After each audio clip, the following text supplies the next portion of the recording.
పల్నాడు జిల్లా నరసరావుపేటలోని గుంటూరు రోడ్లో గల తెలుగుదేశం పార్టీ కార్యాలయంలో నరసరావుపేట ఎమ్మెల్యే డాక్టర్ చదలవాడ అరవింద్ బాబు మీడియా సమావేశం.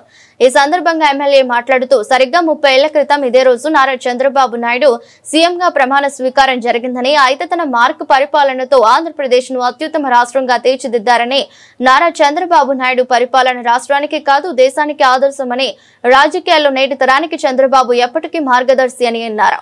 సెప్టెంబర్ 1వ తేదీ నారా చంద్రబాబు నాయుడు గారు మొదటిసారిగా ముఖ్యమంత్రి అయిన తేదీ ఇది. ఒక ప్రధానమైన ఘట్టం ఆంధ్రప్రదేశ్, ఉమ్మడి ఆంధ్ర కానీ ఆంధ్ర రాష్ట్రానికి ఒక ప్రధానమైన ఘట్టం. ఎన్నో ఒడిదుడుకులు, ఎన్నో మలుపులు, ఎన్నో కష్టాలు, ఎన్నో నష్టాలు పడి ఆయన ఇప్పటికే 4 సార్లు ముఖ్యమంత్రి అవడం జరిగింది. మొట్టమొదటిసారిగా 95లో ఆయన మొట్టమొదటిసారి ముఖ్యమంత్రి అవడం జరిగింది. అదేవిధంగా రెండోసారి మళ్ళీ 99లో మళ్ళీ ముఖ్యమంత్రి అవడం జరిగింది. మళ్ళీ 2014లో మూడవసారి ముఖ్యమంత్రి, అదేవిధంగా 2024లో 4వసారి ముఖ్యమంత్రి అవడం జరిగింది. ఇవన్నీ కూడా ప్రజలు చేసుకున్న పుణ్యమని ప్రజలందరూ కూడా భావిస్తూ ఉన్నారు. ఇవాళ ఉమ్మడి కుటుంబం ఏర్పాటు చేసి టీడీపీ, జనసేన, బీజేపీ ఆధ్వర్యంలో ఒక మంచి సుపరిపాలన చేస్తూ అమరావతి రాజధాని నిర్మించడానికి, పోలవరాన్ని కట్టుకోవడానికి అన్ని విధాల ఆలోచనలు చేస్తున్న మనిషి నారా చంద్రబాబు నాయుడు గారు. వారికి అండగా ఉన్న పవన్ కళ్యాణ్ గారు ఓ పట్టుదలతోటి, ఇద్దరు కూడా వ్యక్తులు వేరైన ఒకే విజన్ తోటి వాళ్ళ పరిపాలన సాగిస్తూ ఆంధ్ర రాష్ట్రాన్ని స్వర్ణాంధ్రప్రదేశ్ కు మార్చుకోవాలని చెప్పి ఆలోచనతోటి ఇద్దరు కూడా ప్రయాణం చేస్తున్నారు. మరి వాళ్ళ ప్రపంచ చరిత్రలో చంద్రబాబు నాయుడు గారి పేరు తెలియని వారు ఎవరు లేరు. చంద్రబాబు నాయుడు గారు ఒక సెలబ్రిటీ లాంటి వ్యక్తి. వాళ్ళ ప్రపంచవ్యాప్తంగా తెలుగు జాతి మొత్తం కూడా ఆయన తెలియని వారు ఎవరు లేరు. అదేవిధంగా అన్ని దేశాల్లో కూడా 126 దేశాల్లో చంద్రబాబు నాయుడు గారి పర్యటన చేయడం జరిగింది.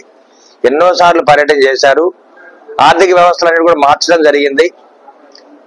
మొట్టమొదటిసారిగా ఆయన ముఖ్యమంత్రి అయినప్పుడు ప్రజల వద్దకు పరిపాలన అనే కార్యక్రమాన్ని శ్రీకారం చుట్టడం జరిగింది.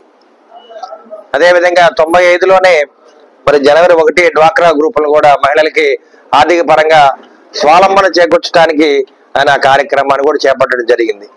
ఎస్సీ కమిషన్ ప్రవేశపెట్టారు, బీసీ కమిషన్ ప్రవేశపెట్టారు, ఎస్టీ కమిషన్ కూడా ప్రవేశపెట్టిన గొప్ప వ్యక్తి ఆయనే. అదేవిధంగా బీసీలకి రక్షణ కవచాల చట్టాన్ని కూడా ముందుకు తీసుకున్న వ్యక్తి ఎవరు ఉన్నారంటే చంద్రబాబు నాయుడు గారు. అదేవిధంగా 95, 99లో జన్మభూమి కార్యక్రమాలు చేసి ఆంధ్ర రాష్ట్రాన్ని, పల్లెలను మొత్తాన్ని కూడా బాగు చేసిన వ్యక్తి ఎవరు ఉన్నారంటే ఆయనే నారా చంద్రబాబు నాయుడు గారు. ఒక గొప్ప రాజకీయ నీతిజ్ఞుడు, అదేవిధంగా ఒక గొప్ప విజన్ వ్యక్తి. 99లోనే 2020 విజన్ అనే కార్యక్రమాన్ని చేపట్టి హైదరాబాద్ లో శంషాబాద్ ఎయిర్పోర్ట్ కట్టడం జరిగింది.